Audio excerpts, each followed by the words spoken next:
Sexuality is an important part of our nature. It's not something to be ashamed of. It's not something to be suppressed. But the way that you engage in sexuality can either drain you or it can fill you with energy.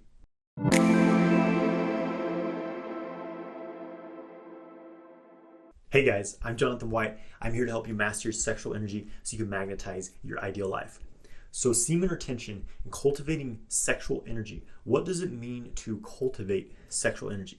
To cultivate something is to nourish it, to take care of it and allow it to grow. It's like if you're gardening, you're taking care of your plants, you're weeding out the weeds, you're watering it, you're giving it fertilizer, you're taking care of it, right? So it's kind of like looking after it and allowing it to grow to its maximum potential. It's the exact same thing when you're cultivating sexual energy. You need to take care of it, you need to nurture it, you need to pull out the weeds, so to speak. And there's really two different approaches when it comes to practicing semen retention. The first approach, which seems to be the most popular approach, is one of simply suppressing your sexuality, suppressing your sex drive. Just like, okay, I'm not gonna think sexual thoughts, I'm not gonna engage in any sort of sexual activity, I'm just putting this all in the closet and forgetting about it. And that may work for a period of time, but whenever you try to suppress something, it's like you're pushing a spring into a drawer or something like that. Eventually it's going to recoil, right? As soon as you lose your grip on it, it springs back out and it's right back in your face again. This is the problem with trying to suppress things. They always come back out and may cause you to act out in very unbalanced ways as well. So the path that I choose with semen retention is that of cultivating sexual energy. So instead of trying to suppress the sex drive, trying to suppress sexual impulses, it's more of a redirection of that energy. So suppressing is like going out on a freeway and trying to get all the cars to stop moving, like trying to stop traffic, versus redirecting, you're just opening up a new path. You're setting a detour, like, okay, this direction isn't serving us so much. Let's just go this way instead. It's much easier to do that than to try to bring everything to a complete stop. And in my opinion, this is a much more sustainable path. Sexuality is an important part of our nature. It's not something to be ashamed of. It's not something to be suppressed. But the way that you engage in sexuality can either drain you or it can fill you with energy. You can either gain energy or lose energy by engaging in sexual activity. Whether or not you're with a partner, it doesn't really matter. Sexual energy is very powerful, and I think it's very important to have a regular conscious connection with your sexual energy versus trying to suppress it.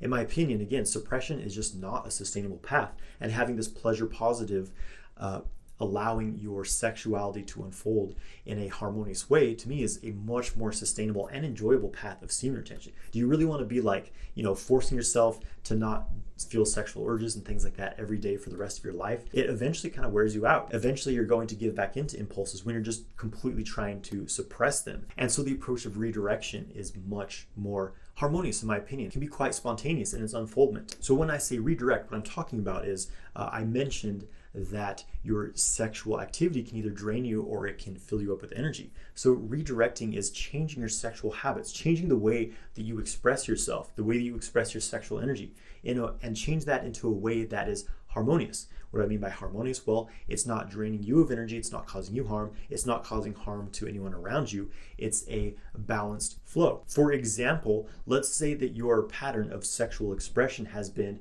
to sit in front of a computer, every day looking at porn, just mindlessly masturbating until you ejaculate. That is a very depleting habit. And then maybe you have sex with a partner, you go for 5 minutes and you're just trying to reach this point of orgasm, reach this point of ejaculation. You're just trying to release your energy. That's your approach to sexuality, is a release of your energy, a release of your stress, a release of this tension that's built up because you can't contain it in your body. That's a depleting habit. So what you can do to redirect that energy is to change the way that you interact sexually. So instead of sitting at a computer watching porn, you can simply explore your own body, feel your breath, feel the energy you're generating, feel the arousal in your body, focus on that, make it a meditation, and then don't ejaculate at the end. Hold on to that arousal, hold on to that energy you've cultivated. Your own orgasmic energy, your own aroused sexual energy is a very, very powerful source of energy. And when you tap into it, you can channel it in your body. You can channel it to the higher centers of the body. You can channel it into your art, into your creativity, into your business, whatever you're doing. You can take that aroused sexual energy and move it into it.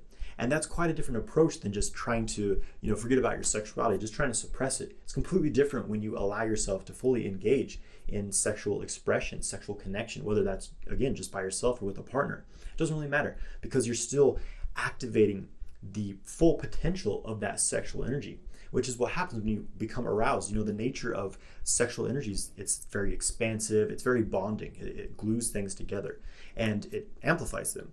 When you arouse the sexual energy, those properties amplify tremendously and becomes extremely powerful. It's also very volatile. It's very difficult for most men to control their aroused sexual energy because they have all these habits ingrained, you know, in how that energy expresses itself. And for most men, it just shoots out the penis. That's their expression of orgasmic energy. So when you create these new habits, when you learn to hold that arousal in the body, feel it. Can you breathe into that? You know, when you're at that like point of high arousal, high sexual energy buildup. So when you're at the point where you're near ejaculation, but you're not quite there, you stop, right? You stop stimulation, feel that energy, feel that is a tremendous amount of energy.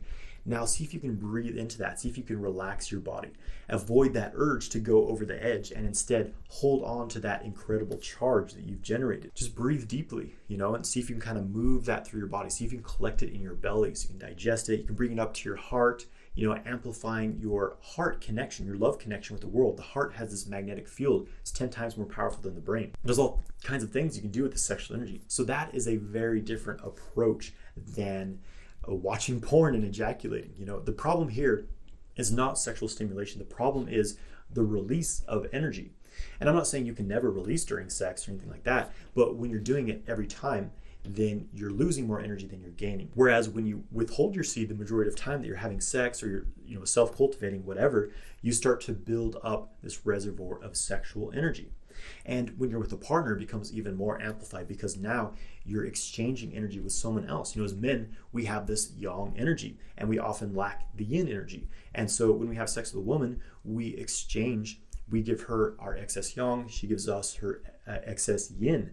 And now we're more balanced. We feel closer to completion because we've gained something that we didn't have and we've exchanged it for our excess. This is what sex is. It's an exchange. And this isn't just between men and women. You know, we all have a yin-yang dynamic. So again, it's this approach of suppressing your sexual energy, just like, okay, I'm done with sex, I'm done with sexual thoughts, I'm just gonna not do that anymore. You know, it sounds good when you're saying it, but it doesn't work very well in application.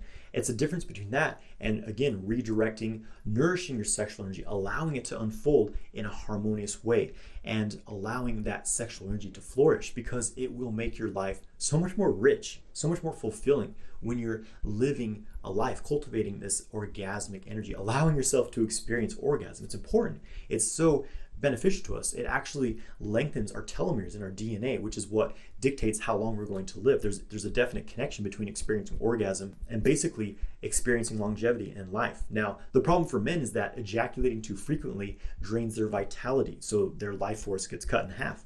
But to remedy this, men learn to have sex without ejaculating, still experience orgasm without ejaculating. Then you get all these benefits of practicing semen retention plus exchanging sexual energy with a partner. It's incredible. It's incredibly fulfilling. And when you really get good at cultivating your sexual energy, and an important part of this is having a practice, some sort of internal meditation practice or qigong practice, right, where you're refining this energy, moving it throughout your body. It starts to feed your meditation. This is what the Taoists talked about. You know, they talk about the elixir that's formed through years of alchemical meditation. Sexual energy is an important part of this, why they emphasize building up the jing, building up your semen fluid, to refine that semen essence in the body and turn it into a more usable form of energy that enriches your life, enriches your vitality, makes you feel young, juicy, and just full of life. So learn to have a harmonious connection with your sexual energy. Don't try to suppress it, but see if you can change your relationship to sexuality where you don't need to release your energy to feel fulfillment from sexual activity. If you're interested in really learning how to master your sexual energy,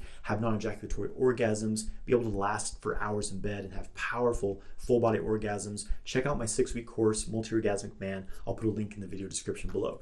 Thank you for watching this video. Please subscribe to my channel and leave a comment below. What is your view on this topic? Have a great day, my friend.